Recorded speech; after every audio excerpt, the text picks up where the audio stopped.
السلام علیکم ورحمۃ اللہ وبرکاتہ۔ نحمدہ ونصلی علی رسولہ الکریم، اما بعد فاعوذ باللہ من الشیطان الرجیم، بسم اللہ الرحمن الرحیم۔ رب اشرح لی صدری ویسر لی امری واحلل عقدۃ من لسانی یفقہوا قولی، رب زدنی علما، اللہم فقہنا فی الدین، اللہم انی اسألک ایمانا لا یرتد ونعیما لا ینفد ومرافقۃ محمد صلی اللہ علیہ وسلم فی اعلیٰ جنت الخلد، آمین یا رب العالمین۔ انشاءاللہ آج ہم صرف صحیح بخاری پڑھیں گے۔ علوم القرآن کو انشاءاللہ 1 یا 2 ویکس کے بعد ہم دوبارہ کنٹینیو کریں گے۔ بابو اسم الفرسی والحماری، گھوڑے اور گدھے کا نام رکھنا۔ یعنی امام بخاری رحمہ اللہ مختلف احادیث سے ہمیں ایسی شاندار اور ایسی دلچسپ باتیں سکھاتے ہیں کہ آپ اپنی زندگی میں ان کو شامل کریں تو آپ کی زندگی میں ایک رنگ بھر جاتا ہے کہ آپ اپنے پیٹس کے نام رکھ سکتے ہیں، آپ اپنی گاڑیوں کے بھی نام رکھ سکتے ہیں، پیار سے، محبت سے، پہچان کے لیے بھی۔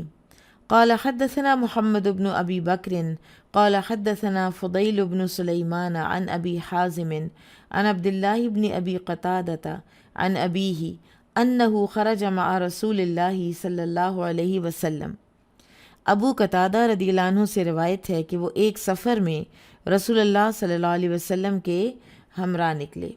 فتخلف ابو قتادہ مع بعض اصحابہ، تو ابو قتادہ رضی اللہ عنہ اپنے باقی ساتھیوں سے پیچھے رہ گئے۔ وہم محرمون وہو غیر محرم، اور دوسرے ساتھی تو محرم تھے، یعنی انہوں نے احرام باندھ رکھا تھا اور ابو قتادہ نے احرام نہیں باندھ رکھا تھا۔ فرعوا حمارا، تو ساتھیوں نے ایک جنگلی جو گدھا ہے وہ دیکھا، جس کو نیل گائے یا گاؤخر بھی کہتے ہیں۔ فرعوا حمارا وحشن، جنگلی گدھا دیکھا۔ قبل ان یراہو، اس سے پہلے کہ ابو قتادہ اس کو دیکھتے۔ فلما رأوہ، تو جب انہوں نے اس کو دیکھا، ترکوہ، تو انہوں نے اس کو چھوڑ دیا۔ حتی رآہ ابو قتادہ، یہاں تک کہ ابو قتادہ نے اس کو دیکھا۔ فرکب فرسا لہو، تو پھر وہ سوار ہوئے اپنے ایک گھوڑے پر، یقال لہو الجرادہ، اور اس گھوڑے کو کہا جاتا تھا الجرادہ، یعنی اس کا نام تھا الجرادہ۔ فسألہم ان یناولوہ صوتہ، تو انہوں نے اپنے ساتھیوں سے کہا، سوال کیا کہ میرا کوڑا مجھے پکڑا دو۔ فابوا، تو انہوں نے انکار کر دیا، اس لیے کہ وہ حالت احرام میں تھے۔ فتناولہ فحمل فاقرہ، تو پھر انہوں نے خود اپنا وہ کوڑا جو ہے وہ اٹھایا اور اس گاؤخر پر، نیل گائے پر حملہ کر کے اسے زخمی کر دیا۔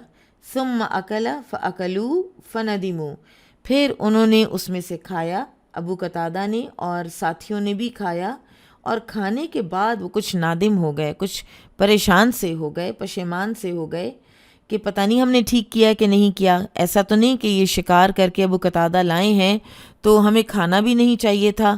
شروع میں تو انہوں نے ساری احرام کی پابندی آبزرو کی، انہوں نے یہاں تک کہ ان کو بتایا تک نہیں کہ وہ نیل گائے ہے اور اس کو شکار کر لو، اور ان کو کوڑا تک نہیں پکڑایا، کسی قسم کی ہیلپ نہیں کی۔ تو کھانے کا ان کو اشکال ہوا کہ شاید کھانا بھی نہیں چاہیے تھا۔ فلما ادرکوہ، تو پھر جب وہ نبی صلی اللہ علیہ وسلم کی خدمت میں آئے، قال هل معکم منہ شیء، تو آپ نے فرمایا تم لوگوں کے پاس اس میں سے کوئی چیز ہے؟ قال معنا رجلہ فاخذها النبی صلی اللہ علیہ وسلم فاکلھا، انہوں نے کہا کہ ہمارے پاس ایک ران باقی ہے، تو نبی صلی اللہ علیہ وسلم نے لیا اور اسے تناول فرمایا۔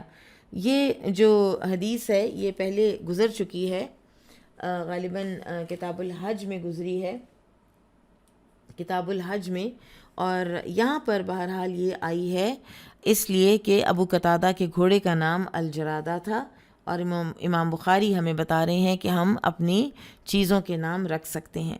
اور ہم دیکھیں گے کہ ہم نے سیرہ میں پڑھا بھی تھا کہ نبی صلی اللہ علیہ وسلم کی تلواروں کے بھی نام تھے، آپ کے خچر کا بھی نام تھا، آپ کی اونٹنیوں کے بھی نام تھے، اور ایک مشہور ترین اونٹنی قصوہ۔ قال حدثنا علی بن عبد اللہ بن جعفر قال حدثنا معن بن عیسیٰ قال حدثنا ابی بن عباس بن سہل عن ابیہ عن جدہ قال كان للنبی صلی اللہ علیہ وسلم فی حائطنا فرس یقال له اللحیف۔ سہل بن سعد رضی اللہ عنہ سے روایت ہے، وہ کہتے ہیں کہ ہمارے باغ میں نبی صلی اللہ علیہ وسلم کا ایک گھوڑا تھا جسے لحیف کہا جاتا تھا۔ قال ابو عبداللہ وقال بعضهم اللخیف۔ ابو عبداللہ یعنی امام بخاری کہتے ہیں کہ بعض اہل علم نے کہا ہے کہ اس کا نام لحیف کی بجائے لخیف تھا، یعنی کیونکہ اس وقت یہ نقطے نہیں ہوا کرتے تھے نا، تو ایک چیز جو ہے وہ دو طرح سے بھی پڑھی جا سکتی تھی۔ قال حدثنا اسحاق بن ابراہیم انه سمع یحیی بن آدم قال حدثنا ابو الاحوص عن ابی اسحاق عن عمرو بن میمون عن معاذ رضی اللہ عنہ قال كنت ردف النبی صلی اللہ علیہ وسلم على حمار یقال له عفیر۔ معاذ رضی اللہ عنہ سے روایت ہے، وہ کہتے ہیں کہ میں ایک مرتبہ نبی صلی اللہ علیہ وسلم کے پیچھے گدھے پر سوار تھا اور اس گدھے کا نام عفیر تھا۔ فقال یا معاذ، تو آپ صلی اللہ علیہ وسلم نے فرمایا اے معاذ، وَهَلْ تَدْرِي حَقَّ اللَّهِ عَلَىٰ عِبَادِهِ، کیا تم جانتے ہو اور کیا تم جانتے ہو کہ اللہ تعالیٰ کا اس کے بندوں پر کیا حق ہے؟ وَمَا حَقُّ الْعِبَادِ عَلَى اللَّهِ، اور بندوں کا اللہ پر کیا حق ہے؟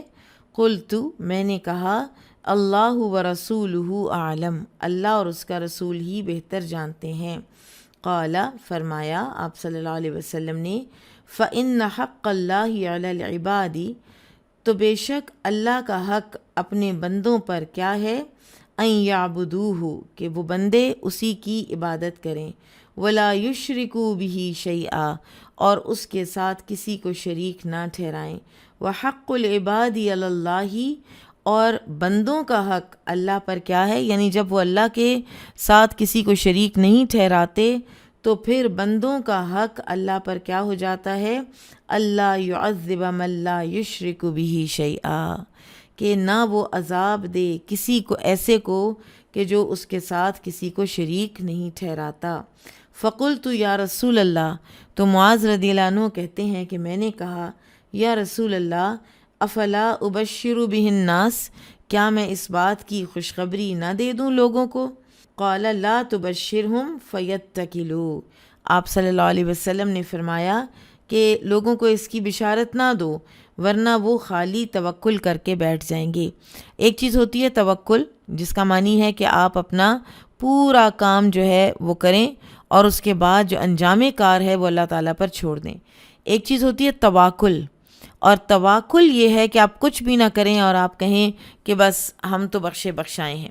تو نبی صلی اللہ علیہ وسلم نے تواکل کے اندیشے سے معاذ رضی اللہ تعالیٰ عنہ کو منع فرمایا تھا، اور لیٹر آن جب نبی صلی اللہ علیہ وسلم کی وفات ہو گئی تو معاذ رضی اللہ عنہ نے اس ڈر سے کہ کہیں ایسا نہ ہو کہ میں ایک اچھی بات اور نبی صلی اللہ علیہ وسلم کی ایک واضح حدیث جو ہے وہ لوگوں کو بتائے بغیر اور علم کو چھپائے ہوئے میں دنیا سے چلا جاؤں، تو پھر انہوں نے یہ حدیث سنا دی۔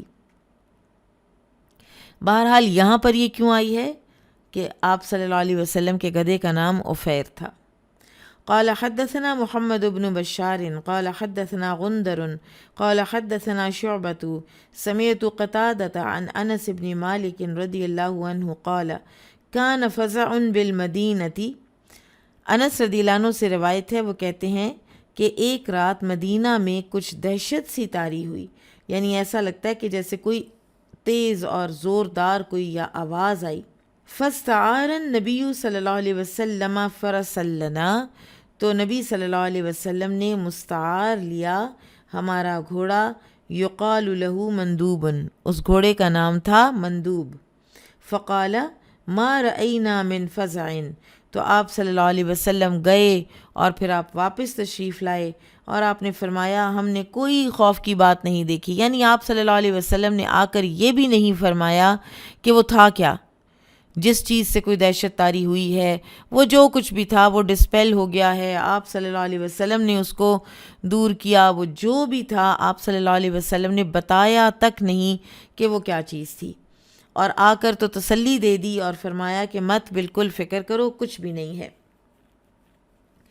اور پھر فرمایا وَإِن وَجَدْنَاهُ لَبَحْرًا، البتہ ہم نے اس گھوڑے کو سمندر کی طرح پایا، یعنی خوب تیز رو۔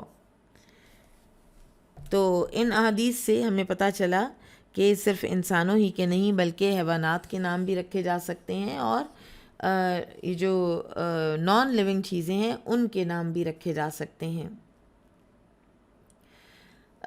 مزید احادیث سے پتہ چلتا ہے کہ رسول اللہ صلی اللہ علیہ وسلم کے خچر کا نام دلدل تھا، اونٹنی کا نام قصوہ جیسے ابھی آپ کو پہلے بتایا، اور ایک اور اونٹنی تھی جس کا نام عصبہ تھا۔ قصوہ کے بارے میں لیٹلی یہ معلومات حاصل ہوئیں، اور میرا خیال ہے مدینہ کا جو وہ ہے میوزیم، تو اس میں قصوہ کی ایک پراپ رکھی ہوئی ہے جس کے اوپر اس کی آنکھوں کے اوپر کالی پٹی بندھی ہوئی ہے۔ تو یہ کہا جاتا ہے کہ صحابہ نے باندھی تھی کیونکہ نبی صلی اللہ علیہ وسلم کی وفات کے بعد وہ بہت روتی تھی، اور وہ اتنا روئی کہ وہ نابینا ہو گئی، اور پھر کچھ ہی مہینے کے اندر اندر قصوہ کی وفات بھی ہو گئی۔ پھر آپ صلی اللہ علیہ وسلم کی 7 بکریاں تھیں جن کے الگ الگ نام تھے، ان میں سے ایک کا نام عیسیٰ تھا، اور 24 گھوڑے تھے جن کے الگ الگ نام تھے۔ تو ثقب اور مرتجز کے نام کتب احادیث میں ہمیں ملتے ہیں۔ بابو ما یذکر من شؤوم الفرس، گھوڑے کے منحوس ہونے کے متعلق روایات، اور بیسکلی ان کی حقیقت کہ ان کا اصل معنی ہے کیا۔ قال حدثنا ابو الیمان قال اخبرنا شعیب عن الزہری قال اخبرنی سالم بن عبد اللہ ان عبد اللہ بن عمر رضی اللہ عنہما قال سمعت النبی صلی اللہ علیہ وسلم یقول انما الشؤوم فی ثلاثۃ فی الفرس والمرأۃ والدار۔ عبداللہ بن عمر رضی اللہ عنہما سے روایت ہے، وہ کہتے تھے کہ میں نے نبی صلی اللہ علیہ وسلم کو یہ فرماتے ہوئے سنا، 3 ہی چیزوں میں نحوست ہوتی ہے، یعنی گھوڑے میں، عورت میں اور گھر میں۔ قال حدثنا عبداللہ بن مسلمة عن مالک عن ابی حازم بن دینار عن سہل بن سعد الساعدی رضی اللہ عنہ ان رسول اللہ صلی اللہ علیہ وسلم قال ان کان فی شیء ففی المرأۃ والفرس والمسکن۔ سہل بن سعد ساعدی رضی اللہ عنہ سے روایت ہے کہ رسول اللہ صلی اللہ علیہ وسلم نے فرمایا، نحوست اگر کسی چیز میں ہے تو عورت، گھوڑے اور گھر میں ہو سکتی ہے۔ سیدنا عبداللہ بن عمر رضی اللہ عنہما کی حدیث کی بہرحال سیدہ عائشہ نے بہت سٹانچ طریقے سے اپوزیشن بھی کی، اور انہوں نے یہ فرمایا تھا کہ ابن عمر کو صحیح سمجھ نہیں آئی۔ نبی صلی اللہ علیہ وسلم نے یہ فرمایا تھا کہ یہود یہ کہتے ہیں کہ نحوست ان 3 چیزوں میں ہوتی ہے، لیکن بہت سے محدثین نے اس چیز کو، اس حدیث کو اسی طرح سے لیا ہے اور اس کی شرح بیان فرمائی ہے، اور اس کی شرح یہ بیان فرمائی ہے کہ یہ 3 وہ چیزیں ہیں کہ جن کی انسان کو اپنی زندگی میں ہر وقت ضرورت ہوتی ہے، کنٹینیوس ضرورت ہوتی ہے، سواری کی بھی، رہنے کے مکان کی بھی، اور رفیقہ حیات کی بھی۔ تو طویل مدت تک ایک دوسرے کے ساتھ رہنا، طویل مدت تک ایک ہی گھر میں رہنا، طویل مدت تک ایک سواری کو استعمال کرنا، ان میں پھر کیونکہ بہت زیادہ کا لمبا ساتھ ہوتا ہے تو کوئی نہ کوئی مکروہ چیز بھی لاحق ہو سکتی ہے، ناپسندیدہ چیز بھی لاحق ہو سکتی ہے، اور ایسی ناپسندیدہ چیز کو نحوست سے تعبیر کیا گیا ہے، حالانکہ نحوست اور برکت تو اللہ ہی کی طرف سے ہوتی ہے، کوئی چیز بھی ذاتی طور پر منحوس نہیں ہوتی، جیسا کہ رسول اللہ صلی اللہ علیہ وسلم نے اس کی وضاحت فرمائی ہے۔ عورت میں نحوست یہ ہے کہ وہ بدخلق ہو، گھوڑے میں نحوست کے یہ معنی ہے کہ وہ ضدی، اڑیل مزاج اور سواری کے قابل نہ ہو، جس کی وجہ سے وہ جہاد کے کام بھی نہ آ سکے، اور انسان کے اپنے روزمرہ کے کاموں والا گھوڑا جو ہے وہ بھی اس کے کسی کام نہ آئے۔ اور گھر میں نحوست یہ ہے کہ وہ تنگ و تاریک ہو، برے ہمسائے ہوں، مسجد سے دور ہو۔ تو امام بخاری رحمہ اللہ نے یہ نحوست کا جو مسئلہ ہے اس کو حل کرنے کا بڑا ایک عجیب انداز اختیار کیا ہے، جس سے ہمیں ان کی جو فہم کی گہرائی ہے اس کا اندازہ ہوتا ہے۔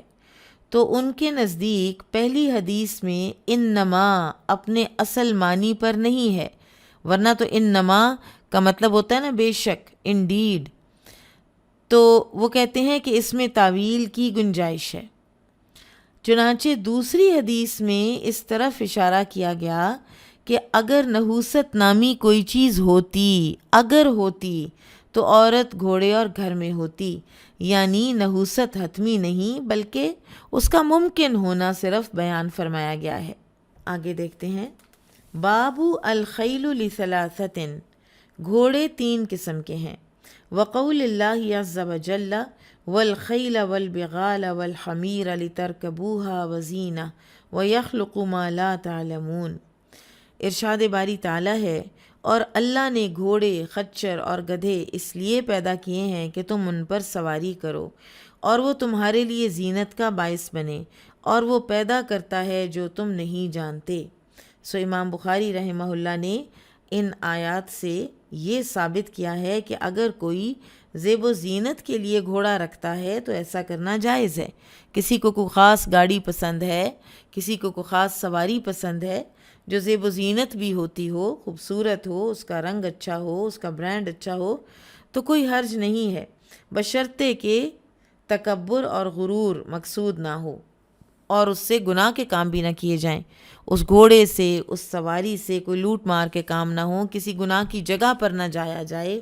قال حدثنا عبداللہ بن مسلمة عن مالک عن زید بن اسلم عن ابی صالح السمان عن ابی ہریرہ رضی اللہ عنہ ان رسول اللہ صلی اللہ علیہ وسلم قال الخیل لثلاثۃ۔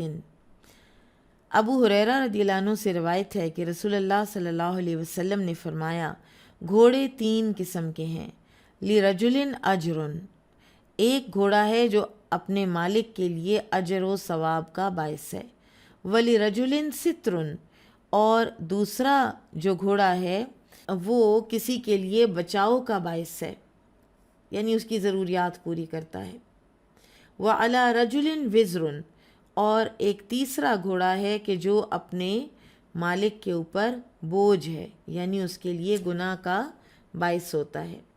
فَأَمَّا الَّذِي لَهُ أَجْرٌ، تو جہاں تک معاملہ ہے اس گھوڑے کا کہ جو اجر بنتا ہے، فَرَجُلٌ رَبَطَهَا فِي سَبِيلِ اللَّهِ، تو وہ ایک ایسے آدمی کے لیے ہے کہ جس نے اس کو باندھا اللہ کے راستے میں، فَأَطَالَ فِي مَرْجٍ أَوْ رَوْضَةٍ، اور پھر اس کی رسی کو چراگاہ یا باغ میں لمبا کر دیا، فَمَا أَصَابَتْ فِي طِيَلِهَا ذَلِكَ مِنَ الْمَرْجِ أَوِ الرَّوْضَةِ كَانَتْ لَهُ حَسَنَاتٍ، تو جس قدر وہ چراگاہ یا باغ میں چارہ کھائے گا وہ اس کے لیے نیکیاں ہوں گی۔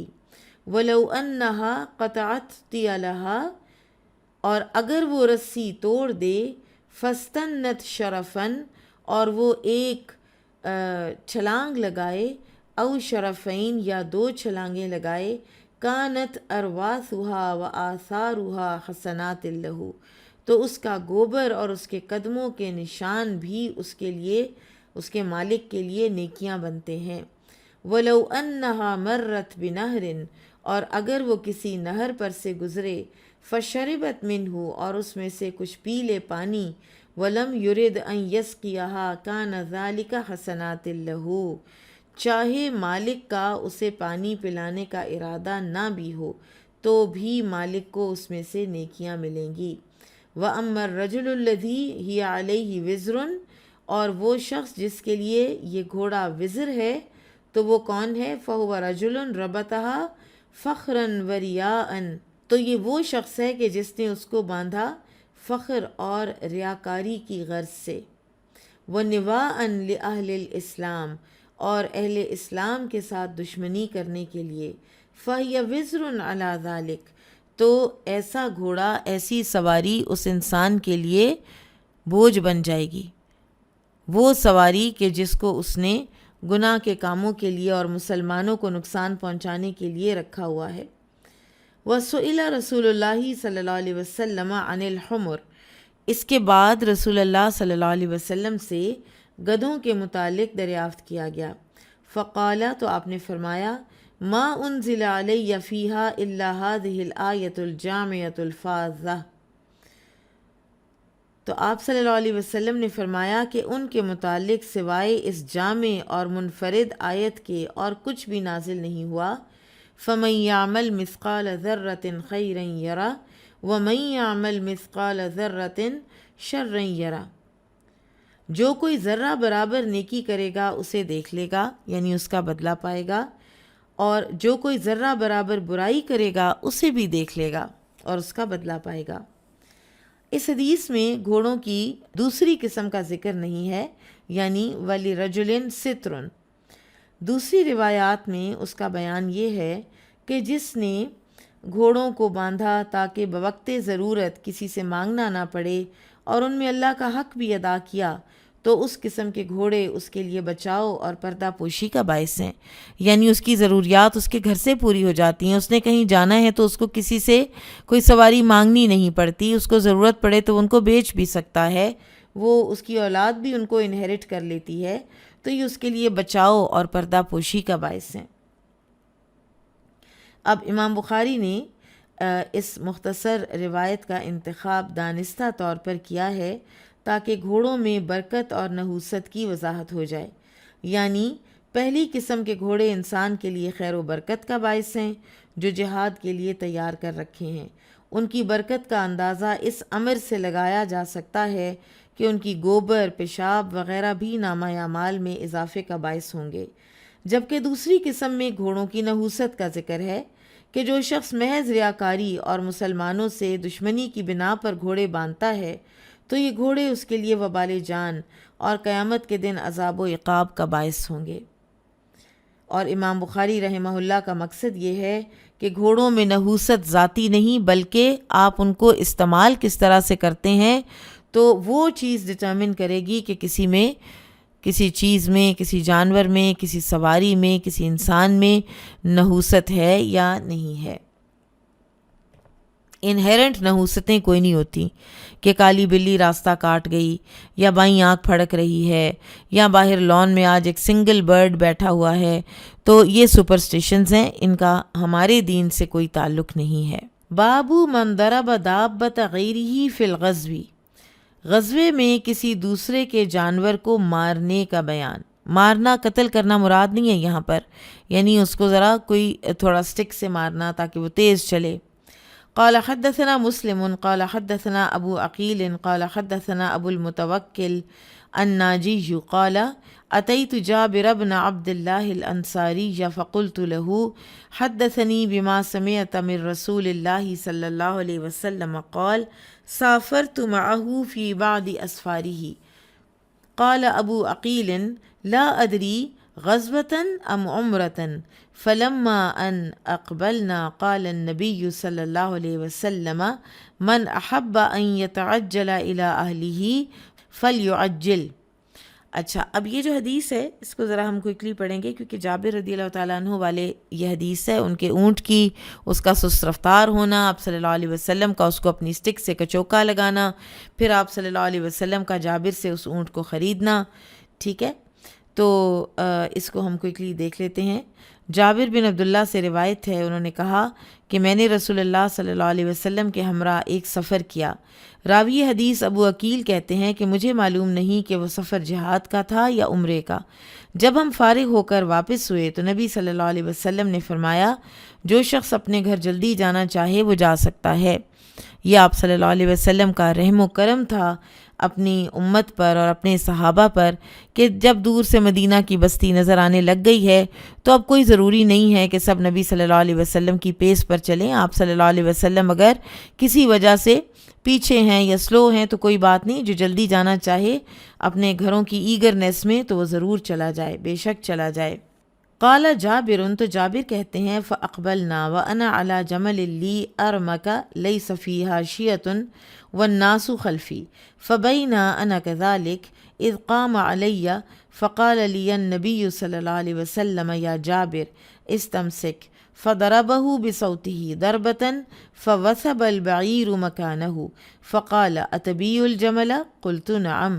فلما قدمنا المدينة ودخل النبي صلى الله عليه وسلم المسجد في طوائف أصحابه فدخلت عليه وأقلت الجمل في ناحية البلاط فقلت له هذا جملك فخرج فجعل يطيف بالجمل ويقول الجمل جملنا.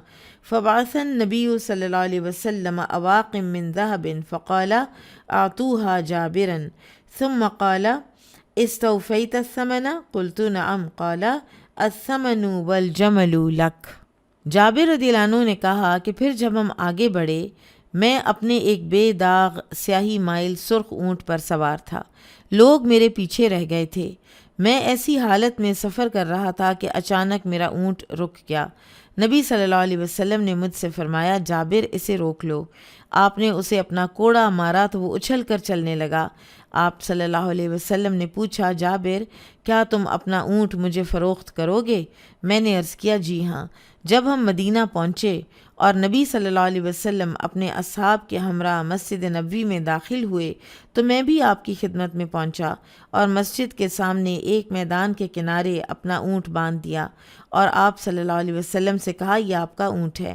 آپ باہر تشریف لائے اور اونٹ کے ارد گرد چکر لگا کر فرمایا اونٹ تو ہمارا ہی ہے. پھر نبی صلی اللہ علیہ وسلم نے چند اوقیہ سونا بھیجا اور فرمایا یہ جابر کو دے دو. پھر دریافت فرمایا کہ تمہیں اس کی پوری قیمت مل گئی ہے؟ میں نے عرض کیا جی ہاں. تو آپ صلی اللہ علیہ وسلم نے فرمایا یہ قیمت اور اونٹ دونوں تمہارے ہیں، یعنی پیسے بھی رکھو، سونا بھی رکھو اور اونٹ بھی واپس لے جاؤ. مسند احمد کی ایک روایت میں آتا ہے کہ رسول اللہ صلی اللہ علیہ وسلم نے فرمایا تھا کہ تم اپنے اونٹ کو بٹھاؤ. میں نے اسے بٹھایا تو آپ نے فرمایا مجھے لکڑی دو.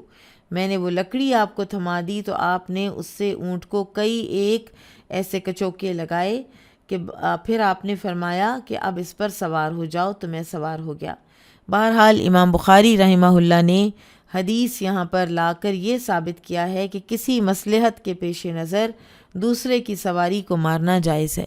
کسی مصلحت کے پیش نظر کسی دوسرے کے بچے کو مناسب ڈانٹ لینا بھی جائز ہے. یہ جو لڑائیاں ہو جاتی ہیں نا، بعض اوقات پیرنٹس میں لڑائی ہو جاتی ہے کہ میرے بچے نے اگر بدتمیزی کیا تو تم نے کیوں ڈانٹا، میں جو مرضی ہے کہہ لوں. مجھے یاد ہے کہ میری ایک نیس تھی تو وہ اپنی کسی اپنے بچے کی خاطر اپنی کسی بڑے سے لڑ پڑی تو اور ظاہر ہے بدمزگی ہو گئی اور کچھ ذرا خاصی بات جو ہے وہ بڑھ گئی تو اس کو بعد میں گلٹ ہوا. اور پھر اس کے بعد وہ کہتی ہے، مجھے خود بتا رہی تھی کہ میں اپنی امی کے پاس گئی تو میں نے اپنی امی سے کہا کہ امی ہم لوگ تو جوائنٹ فیملی میں رہتے تھے، چچا کی اولادیں تھیں، سب کچھ تھا، تو آپ کی اور چچی کی تو کبھی لڑائی نہیں ہوئی تھی، میری کیوں ہو گئی؟ تو میری امی نے کہا کہ اب تم ماں ہو تب مائیں ہم تھیں.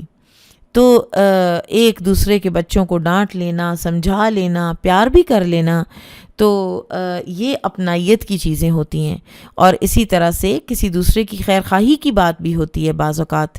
تو اگر کوئی کسی کو جس کو آپ اپنا سمجھتے ہیں کہ اس کو ڈانٹنے کا اختیار ڈائریکٹ جو ہے وہ آپ ہی کو ہے، یا اس کو سمجھانے کا، ضروری نہیں کہ وہ سخت ڈانٹ ہو لیکن ہو بھی سکتی ہے کوئی نصیحت، کوئی سچی خیر خواہی، تو اس انسان کو جو کہہ چکا ہے، جو کہہ بیٹھا ہے، تو اس کو جتانا نہیں چاہیے کہ آپ نے میرے بچے کو کیوں ڈانٹا، آپ نے میرے فلاں کو یا میرے ملازم کو یہ بات کیوں سمجھائی. کبھی کوئی بڑا اس طرح سے کہہ دے اور گھر کئی ہو تو اس میں برا نہیں منانا چاہیے.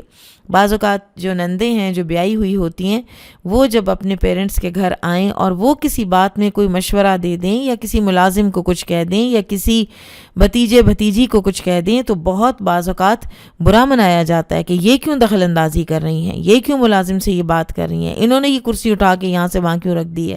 تو یہ چیزیں جو ہیں اس میں اپنا دل بڑا رکھنا چاہیے. دل بڑا رکھنے کی بہت ضرورت ہوتی ہے. آپ آ گئے ہیں اس گھر میں ایک انسان کی بیوی بن کر تو آپ کو وہاں سے کوئی نہیں نکال سکتا. اگر کسی نے آ کر تھوڑا بہت کوئی اپنے والدین کے گھر میں کوئی حق جتا بھی لیا ہے تو اس سے خوش دلی سے قبول کریں، تاکہ وہ ایسا نہ ہو کہ تعلقات متاثر ہوں اور انسان پھر خود بھی بڑی مشکل میں پڑ جاتا ہے۔ تو کس طرح نبی صلی اللہ علیہ وسلم نے سچی خیر خواہی کی ہے کہ آپ صلی اللہ علیہ وسلم نے دیکھا ہے کہ اونٹ جو ہے وہ بیٹھ گیا ہے، وہ سست رفتار ہے، تو اس کو کچوکا لگایا، اور ایک پیچھے جو روایت ہم نے پڑھی تھی تو اس میں ہم نے پڑھا تھا کہ پھر وہ اتنا تیز ہوا کہ وہ سب سے آگے نکل گیا اور وہ روکے نہیں رکتا تھا۔ باب الرکوب علی الدابۃ الصعبۃ والفحولۃ من الخیل، سخت سرکش جانور اور نر گھوڑے کی سواری کرنا۔ وقال راشد بن سعد كان السلف يستحبون الفحولة لأنها أجرى وأجسر۔ راشد بن سعد بیان کرتے ہیں کہ اسلاف نر گھوڑے کی سواری پسند کیا کرتے تھے کیونکہ وہ دوڑتا بھی تیز ہے اور بہادر بھی ہوتا ہے۔ بعض آثار میں پتہ چلتا ہے، آثار یعنی صحابہ کے اقوال، تابعین کے اقوال، کہ شبخون مارتے وقت مادہ گھوڑوں اور قلعوں پر حملہ آور ہونے کی صورت میں نر گھوڑوں کو پسند کرتے تھے، لیکن رسول اللہ صلی اللہ علیہ وسلم نے نر گھوڑا ہی ہمیشہ استعمال کیا ہے۔ یہ میں دوبارہ جملہ پڑھتی ہوں کہ بعض آثار میں ہے کہ شبخون مارتے وقت مادہ گھوڑے استعمال کیے جاتے تھے اور قلعوں پر حملہ آور ہونے کی صورت میں نر گھوڑوں کو پسند کیا جاتا تھا۔ بہرحال رسول اللہ صلی اللہ علیہ وسلم نے ہمیشہ نر گھوڑا ہی استعمال کیا ہے۔ سبحان اللہ۔ قال حدثنا احمد بن محمد قال اخبرنا عبد الله قال اخبرنا شعبة عن قتادة قال سمعت انس بن مالك رضي الله عنه قال كان بالمدينة فزع فاستعار النبي صلى الله عليه وسلم فرسا لأبي طلحة يقال له مندوب فركبه وقال ما رأينا في فزع وإن وجدناه لبحرا۔ انس بن مالک رضی اللہ عنہ سے روایت ہے کہ انہوں نے کہا کہ مدینہ طیبہ میں ایک دفعہ خوف طاری ہوا تو نبی صلی اللہ علیہ وسلم نے ابو طلحہ رضی اللہ عنہ سے گھوڑا مستعار لیا جسے مندوب کہا جاتا ہے، پھر آپ اس پر سوار ہوئے اور فرمایا خوف و ہراس کی کوئی بات ہم نے نہیں دیکھی، بلا شبہ اس گھوڑے کو ہم نے روانی میں دریا ہی پایا ہے۔ تو اس سے معلوم ہوتا ہے کہ آپ صلی اللہ علیہ وسلم کو نر گھوڑے کی سواری پسند تھی، کیونکہ مندوب نر گھوڑا تھا۔ اور اس کے نر ہونے کا پتہ کیسے چلتا ہے؟ جو ضمیر اس کے لیے استعمال ہوئی ہے وہ مذکر کی ضمیر ہے، یقال لہ مندوب۔ اگر وہ مادہ ہوتی تو کہا جاتا یقال لہا، ٹھیک ہے۔ نر گھوڑا مادہ کی نسبت زیادہ تیز بھی ہوتا ہے، زیادہ شریر بھی ہوتا ہے، اگرچہ بعض اوقات گھوڑی نر سے بھی زیادہ سخت اور شریر ہو جاتی ہے، لیکن عموماً یہ وصف نر میں پایا جاتا ہے۔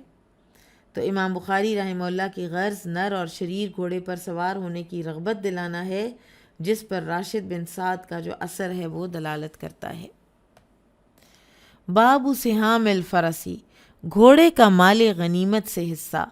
وقال مالک یسہم للخیل والبراذین منہا لقولہ تعالی والخیل والبغال والحمیر لترکبوها ولا یسہم لاکثر من فرس۔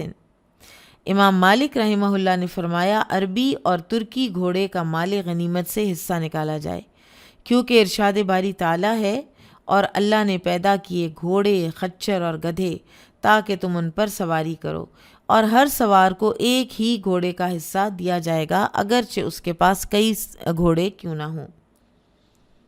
تو اللہ تعالیٰ نے آیت کریمہ میں مطلق گھوڑے کا ذکر کیا ہے، اس میں عربی گھوڑے کی تو کوئی تخصیص نہیں، لہٰذا عربی اور ترکی سب گھوڑوں کو برابر حصہ ملے گا، یعنی ایک سوار کو 3 حصے ملیں گے، ایک حصہ اس کا اپنا اور 2 حصے اس کے گھوڑے کے ہوں گے، جبکہ پیدل مجاہد صرف ایک حصے کا حقدار ہوگا۔ جس نے سپینڈ جتنا زیادہ کیا، یعنی اس کا زیادہ مال لگا نا، اس کا گھوڑا بھی لگا اور اس کا اپنا آپ بھی لگا، تو اس کو پھر زیادہ ملا، اور گھوڑے کے 2 حصے ہوتے تھے۔ قال حدثنا عبید بن اسماعیل عن ابی اسامۃ عن عبید اللہ عن نافع عن ابن عمر رضی اللہ عنہما ان رسول اللہ صلی اللہ علیہ وسلم جعل للفرس سہمین ولصاحبہ سہمن۔ عبداللہ بن عمر رضی اللہ عنہما سے روایت ہے کہ رسول اللہ صلی اللہ علیہ وسلم نے مال غنیمت میں سے گھوڑے کے لیے 2 حصے اور اس کے مالک کا 1 حصہ مقرر کیا۔ تو اس سے جمہور علماء نے یہ استدلال کیا ہے کہ مال غنیمت سے بھی گھوڑے کے لیے 2 حصے اور اس کے مالک کے لیے 1 حصہ ہے۔ بابو من قاد دابتا غیرہ فی الحرب، میدان جنگ میں کسی کے گھوڑے کی لگام پکڑ کر اسے چلانا، کسی دوسرے کے لیے ڈرائیو کر دینا۔ قال حدثنا قتیبۃ قال حدثنا سہل بن یوسف عن شعبۃ عن ابی اسحاق قال رجل للبراء بن عازب رضی اللہ عنہما افررتم عن رسول اللہ صلی اللہ علیہ وسلم یوم حنین۔ براء بن عازب رضی اللہ عنہما سے روایت ہے کہ ایک شخص نے ان سے پوچھا لیٹر آن ان لائف کہ کیا تم غزوہ حنین میں رسول اللہ صلی اللہ علیہ وسلم کو چھوڑ کر بھاگ گئے تھے؟ قال لیکن رسول اللہ صلی اللہ علیہ وسلم لم یفر، تو انہوں نے کہا کہ لیکن رسول اللہ صلی اللہ علیہ وسلم نے پشت نہیں دکھائی تھی، آپ نہیں بھاگے تھے۔ ان حوازن کانوا قوما رماتا، تو پھر انہوں نے کہا کہ قصہ یوں ہے کہ جو قبیلہ بنو حوازن کے لوگ تھے وہ تو بڑے ماہر تیر انداز تھے۔ وَإِنَّا لَمَّا لَقِينَاهُمْ حَمَلْنَا عَلَيْهِمْ فَانْهَزَمُوا، تو جب پہلے ہم نے ان پر حملہ کیا تو وہ بھاگ نکلے۔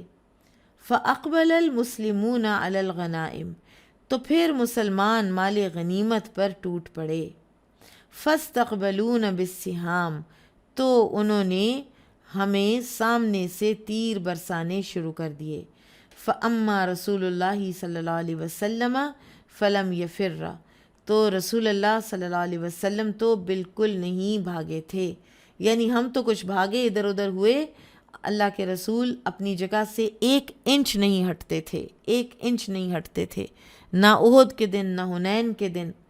فَلَقَدْ رَأَيْتُهُ وَإِنَّهُ لَعَلَى بَغْلَتِهِ الْبَيْضَاءِ، تو وہ کہتے ہیں کہ یقیناً میں نے آپ صلی اللہ علیہ وسلم کو دیکھا کہ آپ اپنے سفید خچر پر تھے، اور وَإِنَّ أَبَا سُفْيَانَ آخِذٌ بِلِجَامِهَا، اور ابو سفیان رضی اللہ عنہ اس کی لگام تھامے ہوئے تھے۔ یہ وہ ابو سفیان نہیں ہیں جو مشہور ابو سفیان ہیں، یہ ابو سفیان آپ صلی اللہ علیہ وسلم کے چچا کے بیٹے ہیں، اور یہ آپ کے بہت ہی اچھے محبوب دوست تھے، لیکن انہوں نے اسلام قبول کرنے میں بڑی دیر کی۔ یہ فتح مکہ کے موقع پر اسلام لائے ہیں، لیکن جب مسلمان ہو گئے تو پھر یہ آپ صلی اللہ علیہ وسلم کے ساتھی بنے، اور حنین کے دن آپ کے گھوڑے کی لگام تھامے ہوئے تھے۔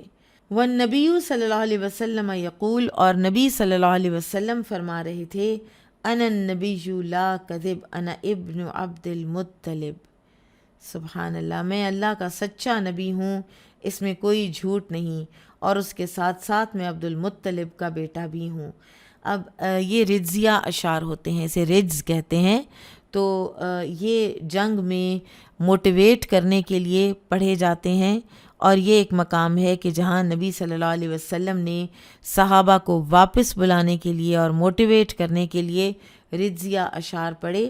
اور بعض جو مفسرین ہیں، اسکالرز ہیں، انہوں نے یہ بھی کہا ہے کہ جو آپ صلی اللہ علیہ وسلم نے فرمایا نا انا ابن عبد المطلب، کہ میں عبد المطلب کا بیٹا ہوں، تو حنین کے موقع پر نئی فتح مکہ ہوئی تھی، اور بہت سے نئے مسلمان اور کچھ تو کفار صفوان بن امیہ وغیرہ جو ابھی تک مسلمان نہیں ہوئے تھے وہ بھی ساتھ شامل تھے۔ تو عبد المطلب سب کے لیے بہت ہی ایک ہائی لیول کے لوگ تھے، بہت اونچا رینک تھا عبد المطلب کا، مقام تھا ان لوگوں کے دلوں میں۔ اور تو آپ صلی اللہ علیہ وسلم نے اس چیز کو ایک طرح سے ابھارا، جیسا کہ جنگوں میں، جیسے جنگ یمامہ تھی جو مسیلمہ کذاب کے خلاف ہوئی، تو اس میں تھا نا کہ پھر خالد بن ولید رضی اللہ عنہ نے جب دیکھا نا کہ کچھ پست ہمتی آ رہی ہے مسلمانوں میں، تو انہوں نے لوگوں کو اپنے اپنے قبیلے کے حوالے سے بانٹ دیا تھا. ایک سائیکولوجیکل جو ایک حربہ ہے نا وہ استعمال کیا تھا کہ اب ہر قبیلہ اپنی اپنی بہادری دکھائے. تو وہ ہو جاتا ہے نا ایک تھوڑی سی وہ بھی آ جاتی ہے کہ اب ہمیں اپنے قبیلے کی بھی لاج رکھنی ہے. تو انہوں نے اس چیز کو بھی ایکسپلائٹ کیا. تو اسی طرح سے نبی صلی اللہ علیہ وسلم نے یہاں فرمایا انا ابن عبد المطلب. تو اس سے یہ بھی معلوم ہوا کہ دوران جہاد میں کسی دوسرے سے مدد لی جا سکتی ہے، اس میں کوئی حرج نہیں، لیکن غنیمت میں صرف گھوڑے کے مالک کو ہی حصہ ملے گا، لگام تھامنے والے کو حصہ گھوڑے کا نہیں ملے گا. ہاں اپنا ضرور اس کا حصہ ہوگا، مجاہد وہ ہے لیکن لگام تھامنے سے وہ گھوڑے کا مالک نہیں بن جاتا. ٹھیک ہے، اور بہرحال جو خدمت اس نے کی اس کا اجر ملے گا، فی سبیل اللہ شمار ہوگی انشاءاللہ. باب الرکابی والغرزی للدابہ، جانور کو رکاب اور پائدان لگانا. قال حدثنی عبید بن اسماعیل عن ابی اسامۃ عن عبید اللہ عن نافع عن ابن عمر رضی اللہ عنہما عن النبی صلی اللہ علیہ وسلم انہ کان اذا ادخل رجلہ فی الغرز واستوت به ناقته قائمة احل من عند مسجد ذی الحلیفہ. ابن عمر رضی اللہ عنہما سے روایت ہے، وہ نبی صلی اللہ علیہ وسلم سے بیان کرتے ہیں کہ آپ صلی اللہ علیہ وسلم نے جب اپنا پاؤں رکاب میں رکھا اور آپ کی اونٹنی آپ کو لے کر سیدھی کھڑی ہو گئی تو آپ نے مسجد ذوالحلیفہ کے پاس تلبیہ کہی، لبیک کہا. تو اس روایت سے معلوم ہوا کہ عنوان میں رکاب اور پائدان دونوں ہم معنی ہیں. فرق صرف اتنا ہے کہ رکاب لوہے یا لکڑی کا ہوتا ہے جبکہ غرز چمڑے کا ہوتا ہے. کچھ حضرات نے اس طرح فرق کیا ہے کہ رکاب گھوڑے میں ہوتی ہے اور غرز اونٹ میں لگایا جاتا ہے. بہرحال ان کو پائدان لگانا، ان کو اوپر سے کاٹھی پہنانا یا ان کے اوپر بیٹھنے کی جو سیٹ ہوتی ہے وہ لگانا، یہ سب چیزیں جو ہیں یہ جائز ہیں. بابو رکوب الفرس العری، گھوڑے کی ننگی پیٹھ پر سوار ہونا. قال حدثنا عمرو بن عون قال حدثنا حماد عن ثابت عن انس رضی اللہ عنہ استقبلهم النبی صلی اللہ علیہ وسلم. انس رضی اللہ عنہ سے روایت ہے کہ نبی صلی اللہ علیہ وسلم تشریف لائے علی فرسن، ایک گھوڑے پر، عرین جس کی ننگی پیٹھ تھی، کوئی زین وغیرہ نہیں تھی، ما علیہ سرجن اس کے اوپر کوئی زین نہیں تھی، فی عنقہ سیف اور آپ کی گردن مبارک میں تلوار لٹک رہی تھی.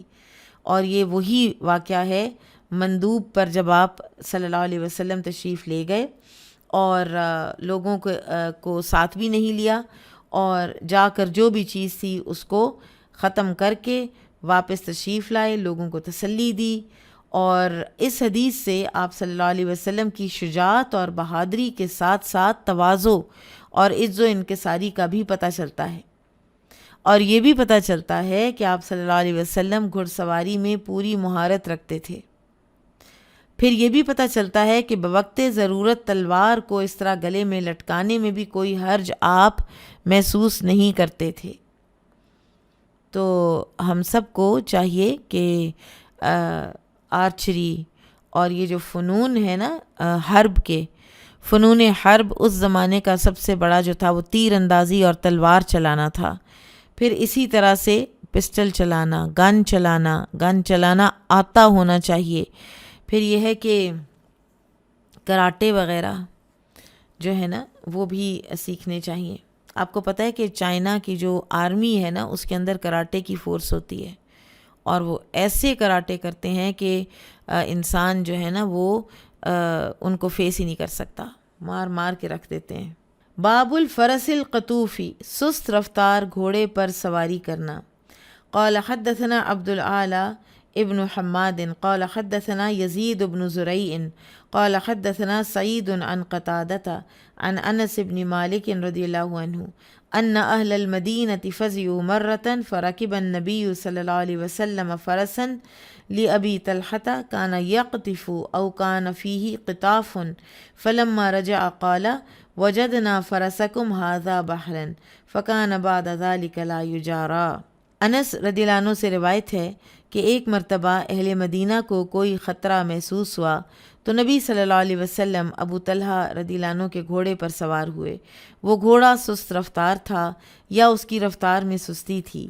پھر جب آپ واپس آئے تو فرمایا، ہم نے تو آپ کے اس گھوڑے کو روانی میں دریا جیسا پایا ہے، چنانچہ اس کے بعد کوئی گھوڑا اس سے آگے نہیں نکل سکتا تھا۔ جیسے جابر رضی اللہ عنہ کا اونٹ تیز ہو گیا تو یہ مندوب گھوڑا بھی تیز ہو گیا۔ تو اس کے بارے میں آتا ہے کہ انتہائی سست رفتار تھا، اور رسول اللہ صلی اللہ علیہ وسلم کی برکت سے اتنا تیز رفتار ہوا کہ پھر کوئی اس کا مقابلہ ہی نہ کر سکا۔ اور رسول اللہ صلی اللہ علیہ وسلم نے یہ اقدام فرما کر آئندہ آنے والے جتنی بھی امت مسلمہ ہیں، اس کے جو امراء ہیں، اس کے جو علماء ہیں، ان کے لیے ایک مثال قائم کی ہے۔ لیڈر کو شجاع ہونا چاہیے، لیڈر کے اندر دلیری ہونی چاہیے۔ وہی بزدل ہوگا، وہی پیچھے ہٹ جائے گا تو پھر ٹیم جو ہے وہ تو خود ہی ہمت ہار بیٹھے گی نا، ٹھیک ہے۔ تو لیڈر جو ہے اس کو عوام الناس سے پیچھے نہیں رہنا چاہیے، بلکہ آگے نکلنا چاہیے، بلکہ کچھ کام ایسے ہونے چاہیے کہ جو بس وہ خود ہی کر ڈالا کرے، دوسروں کو تکلیف ہی نہ دیا کرے۔ ہم الٹ حساب کرتے ہیں نا کہ ہم دوسروں کے اوپر لاتے رہتے ہیں بوجھ، لاتے رہتے ہیں بوجھ، بلکہ کچھ کام جو ہیں وہ خود کر چھوڑنے چاہیے۔ باب السبق بین الخیل، گھڑ دوڑ کا مقابلہ۔ سبق گھڑ دوڑ یعنی ریس، کوئی بھی دوڑ، تو بین الخیل ہے تو پھر اس لیے گھڑ دوڑ۔ قال حدثنا قبیصۃ قال حدثنا سفیان عن عبید اللہ عن نافع عن ابن عمر رضی اللہ عنہما قال اجر النبی صلی اللہ علیہ وسلم ما ضمر من الخیل من الحفیاء الى ثنیۃ الوداع۔ ابن عمر رضی اللہ عنہما سے روایت ہے کہ انہوں نے کہا کہ نبی صلی اللہ علیہ وسلم نے تیار شدہ گھوڑوں کی دوڑ مقام حفیاء سے ثنیۃ الوداع تک کروائی تھی۔ وَأَجْرَى مَا لَمْ يُضَمَّرُ مِنَ الثَّنِيَّةِ إِلَى مَسْجِدِ بنی زُرَيْق، اور جو گھوڑے تیار شدہ نہیں تھے ان کی دوڑ ثنیۃ الوداع سے مسجد بنو زریق تک کروائی۔ قال ابن عمر، ابن عمر نے کہا رضی اللہ عنہما، وَكُنْتُ فِي مَنْ أَجْرَى، میں بھی گھڑ دوڑ کے مقابلے میں حصہ لینے والوں میں سے تھا۔ قال عبداللہ، تو عبداللہ جو راوی حدیث ہیں وہ کہتے ہیں قال حدثنا سفیان قال حدثنی عبید اللہ قال سفیان بین الحفیاء الى ثنیۃ الوداع 5 امیال او 6 وبین ثنیۃ الى مسجد بنی زریق میل۔ تو راوی کہتے ہیں سفیان کے حفیاء سے ثنیۃ الوداع کا فاصلہ 5 یا 6 میل ہے، اور ثنیۃ الوداع سے مسجد بنو زریق صرف 1 میل کے فاصلے پر ہے۔ یعنی ٹرینڈ ہارسز کو زیادہ بھگایا، ان کی زیادہ لمبی دوڑ کروائی، اور جو ان ٹرینڈ تھے جن کا غالباً یا اسٹیمنا اتنا نہیں تھا واللہ عالم، تو ان کو 1 میل کی دوڑ لگوائی۔ اور یہ جنگی مشقیں بہت ضروری ہوتی ہیں، ہونی چاہیے، چاہے یہ ایئر فورس کے جہازوں کی ہوں، چاہے یہ آرمی کے ٹینکس کی ہوں، چاہے یہ جنگلوں میں جا کر کوئی پریکٹسز کرنے کی ہوں یا فضاؤں میں کرنے کی ہوں۔ مجھے یاد ہے کہ ہم ایئر فورس ایک بیس پہ ہم ایک دفعہ ایک ٹرپ پہ گئے، تو وہاں پر انہوں نے بتایا کہ انہوں نے ہمیں نا جہاز اڑا کے دکھائے، ہم ذرا دور کھڑے تھے اور وہ یہ فائٹر پلینز جو ہیں یہ آتے تھے اور اونچی آواز کے ساتھ یہ اڑ جاتے تھے، اور ایک دوسرا تیسرا۔ تو انہوں نے ہمیں بتایا کہ یہ ابھی آگے جا کر نا یہ کسی ایک زون ہے جو ان کے لیے بنی ہوئی ہے کہ پھر یہ وہاں پہ جا کے نا، جیسے اگر 4 جہاز اڑے ہیں تو پھر یہ 2 ٹیمز بن جاتے ہیں وہاں جا کر، ایک ٹیم جو ہے وہ پاکستان بن جاتا ہے اور دوسری ٹیم جو ہے وہ انڈیا بن جاتا ہے، اور پھر یہ آپس میں جو ہے وہ یہ نہیں کہ ایک دوسرے کو خدا نخواستہ کوئی مار گراتے ہیں، لیکن یہ ایک دوسرے کے ساتھ مشقیں کرتے ہیں۔ تو جنگی مشقیں جو ہیں یہ نبی صلی اللہ علیہ وسلم کی سنت بھی ہیں، انسان بھی تیار رہے، انسان کے ہتھیار بھی تیار رہیں، اور انسان کے اگر کوئی جاندار ہتھیار ہیں تو وہ بھی تیار رہیں۔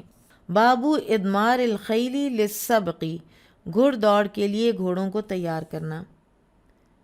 قال حدثنا احمد بن یونس قال حدثنا اللیث عن نافع عن عبد اللہ رضی اللہ عنہ ان النبی صلی اللہ علیہ وسلم سابق بین الخیل التي لم تدمر وكان امدها من الثنیة الى مسجد بنی زریق وان عبد اللہ بن عمر كان سابق بها قال ابو عبد اللہ امدا غایتا فطال علیہم الامد۔ عبداللہ بن عمر رضی اللہ عنہما سے روایت ہے کہ نبی صلی اللہ علیہ وسلم نے ان گھوڑوں کی دوڑ کرائی تھی جنہیں تیار نہیں کیا گیا تھا، اور مقابلے کی حد ثنیۃ الوداع سے لے کر مسجد بنو زریق تک رکھی تھی، اور عبداللہ بن عمر رضی اللہ عنہما بھی ان لوگوں میں سے تھے جنہوں نے گھوڑے دوڑائے تھے۔ ابو عبداللہ امام بخاری نے کہا کہ حدیث میں جو لفظ آیا ہے امد، اس کے معنی ہے حد یا انتہا۔ قرآن مجید میں آتا ہے سورۃ الحدید میں فطال علیہم الامد، یعنی ان پر وقت کی انتہا طویل ہو گئی، انتظار ہی نہ کر سکے۔ اب حدیث میں ان گھوڑوں کی دوڑ کا ذکر ہے جو تیار شدہ نہیں تھے، جبکہ عنوان اس کے برعکس ہے، یعنی عنوان میں تیار شدہ گھوڑوں کا ذکر ہے۔ تو دراصل امام بخاری رحمہ اللہ کی عادت ہے کہ عنوان میں ایک لفظ لا کر حدیث کی طرف اشارہ کرتے ہیں، اگرچہ پیش کردہ حدیث میں وہ لفظ نہیں ہوتا۔ اگرچہ اس حدیث میں تیار شدہ گھوڑوں کا ذکر نہیں ہے، لیکن اس سے پہلے ایک حدیث میں ان کا ذکر ہو چکا ہے جس کی طرف امام بخاری نے عنوان میں اشارہ کیا ہے، لہٰذا یہ حدیث عنوان کے خلاف نہیں ہے۔ 2867 میں ذکر ہے تیار شدہ گھوڑوں کا۔ بابو غایت السباق للخیل المدمرہ، تیار شدہ گھوڑوں میں مقابلے کی حد کہاں تک ہو۔ قال حدثنا عبد اللہ بن محمد قال حدثنا معاویۃ قال حدثنا ابو اسحاق عن موسى بن عقبة عن نافع عن ابن عمر رضی اللہ عنہما قال سابق رسول اللہ صلی اللہ علیہ وسلم بین الخیل التي قد ادمرت فارسلها من الحفیاء وكان امدها ثنیۃ الوداع فقلت لموسى فكم كان بين ذلك قال 6 أميال أو 7 وسابق بين الخيل التي لم تدمر فأرسلها من ثنية الوداع وكان أمدها مسجد بني زريق قلت فكم بين ذلك قال میل او نحوه وكان ابن عمر ممن سابق فيها۔ وہی حدیث بار بار آ رہی ہے اور ترجمۃ الباب چینج ہوتا جا رہا ہے۔ ابن عمر رضی اللہ عنہما سے روایت ہے کہ رسول اللہ صلی اللہ علیہ وسلم نے ان گھوڑوں کی دوڑ کرائی جنہیں تیار کیا گیا تھا۔ یہ دوڑ مقام حفیاء سے شروع کرائی اور ثنیۃ الوداع اس کی حد تھی۔ راوی حدیث ابو اسحاق نے اپنے استاد موسیٰ سے پوچھا کہ اس کا فاصلہ کتنا تھا، تو انہوں نے بتایا کہ 6 یا 7 میل۔ پھر آپ صلی اللہ علیہ وسلم نے ان گھوڑوں کی بھی دوڑ کرائی جو تیار شدہ نہیں تھے۔ ایسے گھوڑوں کی دوڑ ثنیۃ الوداع سے شروع ہوئی اور اس کی حد مسجد بنو زریق تھی۔ راوی نے پوچھا اس میں کتنا فاصلہ تھا، تو بتایا تقریباً 1 میل۔ ابن عمر رضی اللہ عنہما بھی دوڑ میں شرکت کرنے والوں میں شامل تھے۔ تو اس سے یہ پتہ چلا کہ جنگی مشقیں جو ہیں وہ تیار شدہ اور غیر تیار شدہ، ایکسپیرینسڈ اور ان ایکسپیرینسڈ کی الگ الگ ہونی چاہیے، اور پھر یہ بھی ہے کہ کوئی خاص جگہ، کوئی خاص حد مقرر ہونی چاہیے، اور یہ دوڑ عظیم جنگی مقاصد کے لیے ہو، یہ محض تفریح اس میں مقصود نہ ہو۔ یہ دوڑ سوار سمیت ہو، اس کے بغیر گھوڑے کے بدکنے کا اندیشہ ہوتا ہے۔ پھر یہ ہے کہ اس دوڑ پر دونوں طرف سے کوئی شرط وغیرہ نہ طے کی گئی ہو، ورنہ تو وہ حرام ہو جائے گا۔ اور گھڑ سواری، اونٹوں پر سواری، اور اسی طرح سے نیزہ بازی اور تیر اندازی کا مقابلہ بھی انسانوں کا ہو سکتا ہے، انسانوں کی ریسز کا مقابلہ بھی ہو سکتا ہے۔ بابو ناقۃ النبی صلی اللہ علیہ وسلم، نبی صلی اللہ علیہ وسلم کی اونٹنی کا بیان۔ وقال ابن عمر اردف النبی صلی اللہ علیہ وسلم، ابن عمر کہتے ہیں کہ پیچھے بٹھایا، ردیف ہوتا ہے جو سواری پر پیچھے بیٹھا ہوتا ہے، تو نبی صلی اللہ علیہ وسلم نے پیچھے بٹھایا اسامہ کو علی القصواء، قصوا پر۔ وقال المسور، مسور رضی اللہ عنہ کہتے ہیں قال النبی صلی اللہ علیہ وسلم ما خلعت القصوا آپ صلی اللہ علیہ وسلم نے فرمایا قصوہ نے کبھی سرکشی نہیں کی ہے۔ سبحان اللہ۔ قال حدثنا عبد الله بن محمد قال حدثنا معاوية قال حدثنا أبو إسحاق عن حميد قال سمعت أنس رضي الله عنه يقول كانت ناقة النبي صلى الله عليه وسلم يقال لها العضباء۔ قال حدثنا مالك بن إسماعيل قال حدثنا زهير عن حميد عن أنس رضي الله عنه قال كان للنبي صلى الله عليه وسلم ناقة تسمى العضباء لا تسبق۔ قال حميد أو لا تكاد تسبق، فجاء أعرابي على قعود فسبقها فشق ذلك على المسلمين حتى عرفه فقال حق على الله ألا يرتفع شيء من الدنيا إلا ودعه۔ بڑی خوبصورت حدیث ہے۔ پچھلی کا ترجمہ انس رضی اللہ عنہ سے روایت ہے کہ انہوں نے فرمایا کہ نبی صلی اللہ علیہ وسلم کی ایک اونٹنی کا نام عضبا تھا۔ انس رضی اللہ عنہ ہی سے روایت ہے، وہ کہتے ہیں کہ نبی صلی اللہ علیہ وسلم کی ایک اونٹنی تھی جس کا نام عضبا تھا، دوڑ میں اس سے آگے کوئی اونٹنی بڑھ نہیں سکتی تھی۔ تو راوی حدیث حمید نے یہ الفاظ بیان کیے ہیں کہ اس سے آگے بڑھا ہی نہیں جا سکتا تھا۔ پھر بالآخر ایک دیہاتی ایک نوجوان اونٹ پر سوار ہو کر آیا اور جب دوڑ لگی تو وہ آگے نکل گیا عضبا سے۔ تو مسلمانوں کو تو یہ بات بڑی ناگوار گزری، حتیٰ کہ آپ صلی اللہ علیہ وسلم نے یہ ناگواری ان کے چہروں میں محسوس کر لی، اور آپ صلی اللہ علیہ وسلم نے ایک بہت ہی شاندار بلیغ بات فرمائی، اللہ پر حق ہے کہ دنیا کی جو چیز بلند ہے اسے پست کر دے، ہر عروج کو زوال ہے۔ کبھی بھی انسان کو کسی بھی اپنے عروج کے وقت میں، چاہے وہ مال و دولت کا عروج ہو، چاہے وہ کسی کریئر کا عروج ہو، چاہے وہ طاقت کا عروج ہو، کبھی بھی انسان کو تکبر اور فرعونیت میں نہیں آنا چاہیے، کیونکہ اللہ تعالیٰ نے ہمیں قرآن میں متعدد مثالوں سے بھی بتا دیا ہے کہ ہر عروج کو زوال ہے۔ فرعون جیسی تہذیب، اس عروج کو زوال آ جانا جب وہ سوچ ہی نہیں سکتے تھے بنی اسرائیل، تو لہٰذا اللہ تعالیٰ اگر یہ نہ کریں تو پھر تو ایک ہی اگر بلندی پر رہے تو وہ ایک نیچر ہوتی ہے کہ لوگ جو ہیں وہ ٹائرنٹ ہو جاتے ہیں۔ پھر قرآن میں آتا ہے نا لولا دفع اللہ الناس بعضهم ببعض لفسدت الارض، اگر اللہ تعالیٰ لوگوں کو بعض سے ہٹاتا نہ رہتا تو زمین میں ضرور فساد پھیلتا۔ تو بہرحال اللہ تعالیٰ نے ہر عروج کے لیے ایک زوال رکھا ہے۔ اس سے ایک اور چیز پتہ چلتی ہے کہ عضبا اگر ریس میں پیچھے رہ گئی ہے تو نبی صلی اللہ علیہ وسلم نے اس کو کوئی نہیں محسوس کیا، بات کو آپ صلی اللہ علیہ وسلم نے اس کو دل کو کوئی نہیں لگایا، اور آپ نے اس کو ایک طریقہ جو ہے کہ جو دنیا میں مینیفیسٹ ہوتا رہتا ہے وہ بتا دیا۔ اور یہ صرف یہ نہیں کہ یہ عضبا کے لیے، یہ ہم میں سے ہر ایک کی زندگیوں میں ہر ایک چیز کے لیے ہے کہ جب کسی انسان کے اوپر کوئی عروج آتا ہے تو اس کو اپنے عروج کے زمانے میں کبھی بھی اللہ کو نہیں بھولنا چاہیے، کیونکہ عروج کے بعد زوال بھی ضرور آتا ہے۔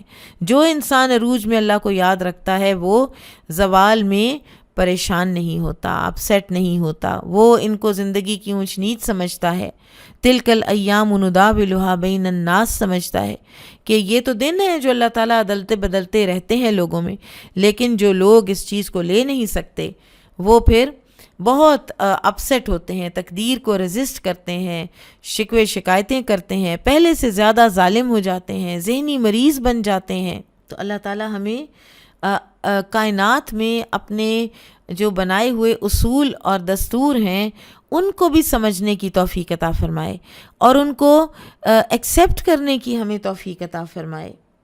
طولہ موسیٰ عن حماد عن ثابت عن انس عن النبی صلی اللہ علیہ وسلم، موسیٰ نے حماد سے، انہوں نے ثابت سے، انہوں نے انس رضی اللہ عنہ سے، اور انہوں نے نبی صلی اللہ علیہ وسلم سے اس حدیث کو طوالت کے ساتھ بیان کیا ہے۔ باب الغزوی علی الحمیر، گدھے پر بیٹھ کر جہاد کے لیے جانا۔ اس عنوان کے تحت امام بخاری رحمہ اللہ نے کوئی حدیث تو درج نہیں فرمائی، ممکن ہے کہ مشہور حدیث معاذ کا حوالہ دینا چاہتے ہوں کہ رسول اللہ صلی اللہ علیہ وسلم کے پیچھے معاذ رضی اللہ عنہ ایک گدھے پر سوار تھے، لیکن کسی وجہ سے اسے لکھ نہ سکے۔ بابو بغلت النبی صلی اللہ علیہ وسلم البیضاء، نبی صلی اللہ علیہ وسلم کے سفید خچر کا بیان۔ قال انس وقال ابو حمید اہدى ملک ایلۃ للنبی صلی اللہ علیہ وسلم بغلۃ بیضاء۔ اس سلسلے میں انس رضی اللہ عنہ کا اثر مروی ہے، اور ابو حمید نے بھی کہا کہ ایلا کے بادشاہ نے نبی صلی اللہ علیہ وسلم کو سفید خچر کا تحفہ پیش کیا تھا۔ یہ ایک سفید خچر وہ ہے کہ غزوہ حنین کے موقع پر آپ صلی اللہ علیہ وسلم نے اس پر سواری کی ہے، اور ایک اور سفید خچر بھی تھا آپ کے پاس جس پر آپ نے غزوہ تبوک میں سواری کی تھی، اور غزوہ حنین والا خچر فروہ بن نفاسہ نے آپ کو تحفہ دیا تھا، اور تبوک والا خچر ایلا کے بادشاہ نے پیش کیا تھا۔ قال حدثنا عمرو بن علی قال حدثنا یحییٰ قال حدثنا سفیان قال حدثنی ابو اسحاق قال سمعت عمرو بن الحارث قال ما ترک رسول اللہ صلی اللہ علیہ وسلم الا بغلتہ البیضاء وسلاحہ وارضا ترکہا صدقہ۔ عمرو بن حارث رضی اللہ عنہ سے روایت ہے کہ رسول اللہ صلی اللہ علیہ وسلم نے وفات کے وقت صرف اپنا سفید خچر، اپنے ہتھیار اور وہ زمین چھوڑی تھی جسے آپ نے صدقہ کر دیا۔ انبیاء کرام کی جو ترکہ ہے وہ وراثت میں تو جاری نہیں ہوتا نا، وہ امت کے لیے صدقہ ہوتا ہے، اور انبیاء درہم و دینار نہیں چھوڑتے، اور انبیاء کے ورثاء علماء ہیں، اور یہی وجہ ہے کہ ابو بکر صدیق رضی اللہ عنہ نے فدق کی زمین کو وراثت بنانے سے معذرت کر لی تھی، امہات المومنین کو بھی نہیں دیا جن میں ان کی اپنی بیٹی شامل تھیں، اور اسی طرح سے سیدہ فاطمہ بنت رسول اللہ صلی اللہ علیہ وسلم کو بھی نہیں دیا۔ اور یہ جو راوی عمرو بن الحارث ہیں یہ ام المومنین جویریہ رضی اللہ تعالی عنہ کے بھائی ہیں۔ قال حدثنا محمد بن المثنى قال حدثنا يحيى بن سعيد عن سفيان قال حدثني ابو اسحاق عن البراء رضی اللہ عنہ قال له رجل يا ابا عمارة وليتم يوم حنين قال لا والله ما ولى النبي صلى الله عليه وسلم ولكن ولى سرعان الناس فلقيهم هوازن بالنبل والنبي صلى الله عليه وسلم على بغلته البيضاء وأبو سفيان بن الحارث آخذ بلجامها والنبي صلى الله عليه وسلم يقول أنا النبي لا كذب أنا ابن عبد المطلب۔ یہ وہی حدیث دوبارہ آئی ہے۔ برا بن عازب رضی اللہ عنہما سے روایت ہے کہ ان سے ایک آدمی نے پوچھا کہ اے ابو عمارہ، کیا تم نے غزوہ حنین کے موقع پر منہ پھیر لیا تھا، پیٹھ پھیر لی تھی؟ انہوں نے فرمایا اللہ کی قسم نبی صلی اللہ علیہ وسلم میدان جنگ سے پیچھے نہیں ہٹے تھے، البتہ جلد باز قسم کے لوگ بھاگ پڑے تھے۔ جب قبیلہ حوازن نے تیروں سے ان کا مقابلہ کیا تھا اس وقت نبی صلی اللہ علیہ وسلم سفید خچر پر سوار تھے، اور ابو سفیان بن حارث رضی اللہ عنہ اس کی لگام پکڑے ہوئے تھے۔